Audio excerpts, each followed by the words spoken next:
Pernahkah kalian membayangkan berdiri di sebuah persimpangan di mana setiap jalan menuju kematian?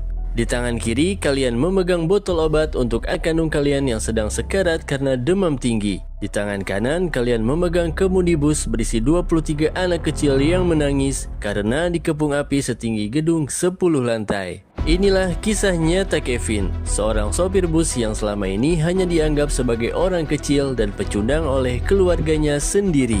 Namun saat kota Paradise berubah menjadi neraka dalam hitungan menit, Kevin harus membuat keputusan gila. Menyelamatkan darah dagingnya sendiri atau menerobos dinding api demi anak-anak orang lain. Hari ini kita akan masuk ke dalam kabin bus paling mencekam dalam sejarah, di mana setiap detik adalah taruhan nyawa.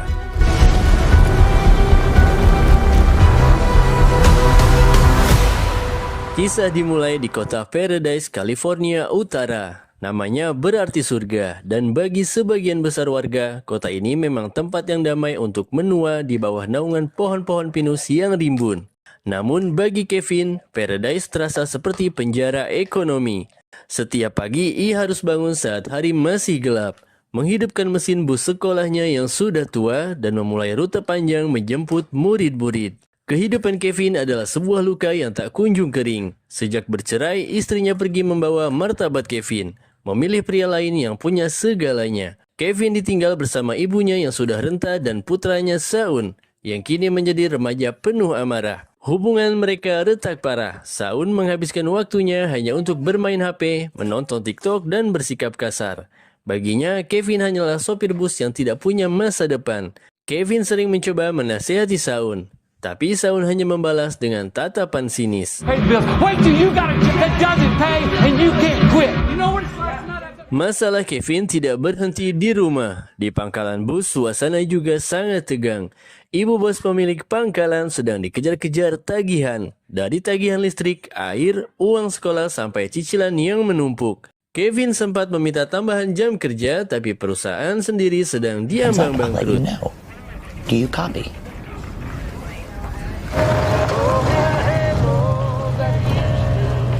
Namun semua masalah uang itu mendadak jadi tidak berarti pada pukul 6:15 pagi. Angin kencang bertiup dari arah barat, menggoyang tiang listrik tua yang tidak terawat. Sebuah percikan api muncul jatuh ke rumput kering, dan dalam sekejap takdir kota Paradise berubah. Angin membawa api itu berlari secepat kilat. Kamera pengawas Departemen Kebakaran menangkap pemandangan mengerikan.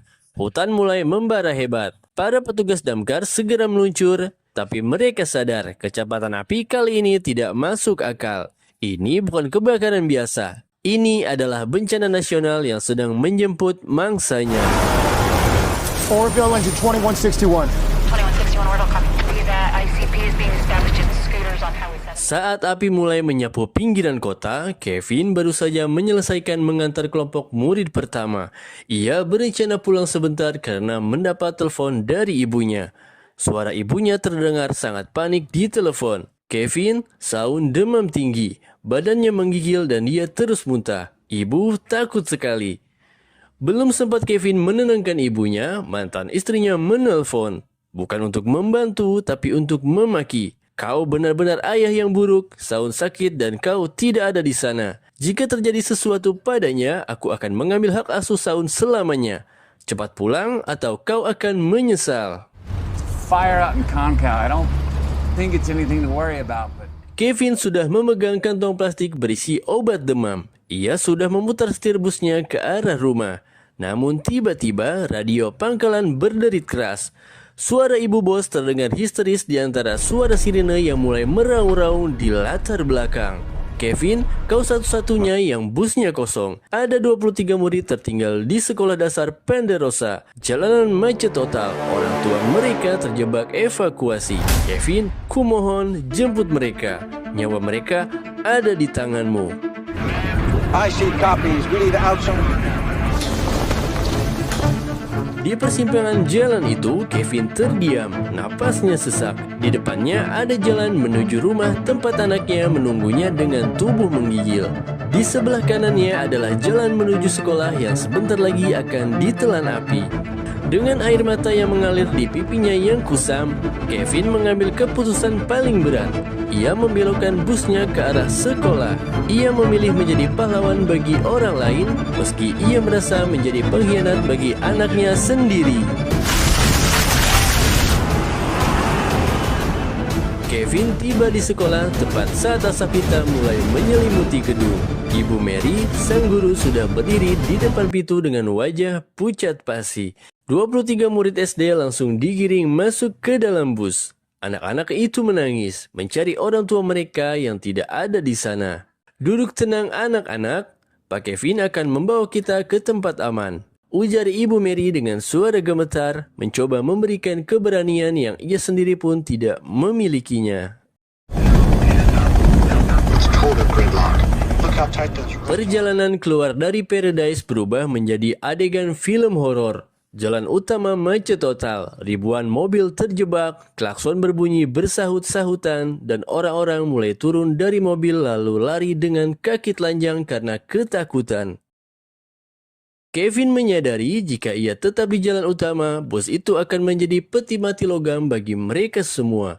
Ia memutuskan untuk mengambil jalur alternatif melewati lereng perbukitan yang sempit dan curam. Namun, jalan itu ternyata sudah dikepung. Pohon-pohon pinus di sisi jalan mulai terbakar dan tumbang. Tiang listrik roboh, kabel-kabel aktif yang bermuatan ribuan volt berjatuhan di atas bus mereka, mengeluarkan percikan api yang mengerikan. Kevin harus banting setir ke kiri dan ke kanan untuk menghindari rintangan maut tersebut.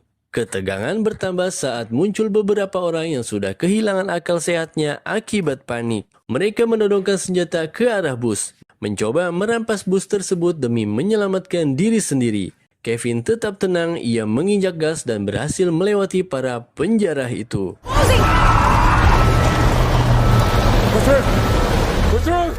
Kondisi di dalam bus semakin parah. Asap masuk melalui lubang ventilasi, memenuhi ruang kabin. Anak-anak mulai terbatuk-batuk, beberapa mulai lemas karena kekurangan oksigen.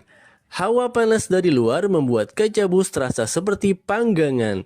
Kevin dan Ibu Mary segera bertindak. Mereka menyobek baju mereka sendiri, membasahinya dengan sisa air minum terakhir dan memberikannya kepada anak-anak untuk menutupi hidung mereka. Tarik napas lewat kain ini, jangan dilepas, pesan Kevin sambil terus menatap tajam ke jalanan yang tertutup debu. Okay, we can't stop for long. Momen paling kritis terjadi saat mereka melintasi sebuah pom bensin. Angin kencang membawa bara api yang kemudian menyambar tangki bahan bakar. Dan boom! Ledakan hebat terjadi. Api menyembur ke tengah jalan, menutupi seluruh pandangan. Anak-anak berteriak histeris, menyangka ini adalah akhir dari hidup mereka.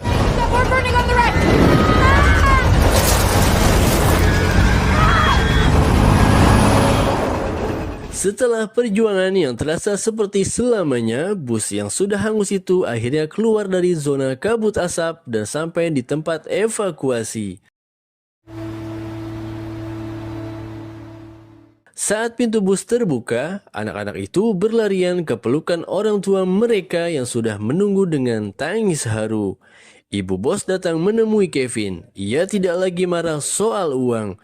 Ia memeluk Kevin dengan penuh rasa bangga. Namun, mata Kevin langsung mencari-cari di antara ribuan pengungsi. Ia menemukan ibunya duduk lesu di pojok tenda. Sang ibu selamat karena dibantu oleh tetangga yang baik hati. Namun, kabar buruk datang. Saun sudah dibawa pergi oleh mantan istrinya ke kota. Lain.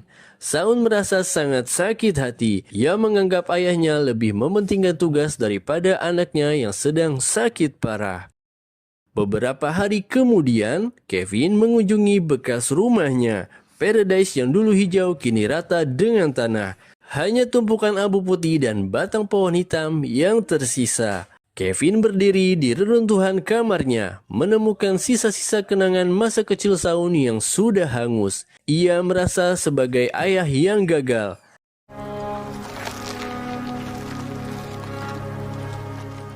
namun sebuah mobil berhenti. Mantan istrinya turun membawa Shaun yang terlihat sangat pucat. Sang mantan istri terdiam melihat Kevin yang begitu hancur. Ia sudah melihat berita di TV. Ia tahu betapa Kevin mempertaruhkan nyawa demi 23 anak sekolah itu.